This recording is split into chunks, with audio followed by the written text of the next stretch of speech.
లేవండి నాన్న.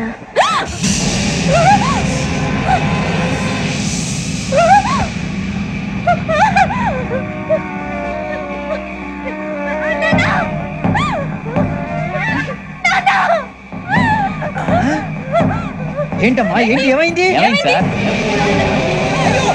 అయ్యో తప్పేశానండి అయ్యో తప్పని చేశానండి వాళ్ళు ఇదిగో ఈ అమ్మాయిని లేపు పోలీసులకు ఫోన్ చేస్తున్నావు అమ్మా అమ్మా ఇదిగో అయ్యో అయ్యో ఈ అమ్మాయి కూడా చంపేశారండి అయ్యో ఏమైంది సార్ ఇంకా ఏమిట్లా చూస్తున్నారు మీరు మనుషుల రాక్షసులా అన్యాయంగా ఇద్దరు ప్రాణాలు తీశారు కదా లేరా వాళ్ళు ఎవరు చంపేశారా మనమే అంటున్నారా లేరా లేరా అన్నంత పని చేసావు కదయ్యా అన్యాయంగా చంపేశావు నేను చంపడం ఏంటంటే ఇంకెవరు రాత్రితో గొడవపడి చంపేస్తాను బెదిరించలేదు ఇంకా అతనితో మాట్లాడి పోలీసులకు ఫోన్ చేయండి. టీసీ చూస్తా నిలబెడతా పోలీసులు పిలవయ్యా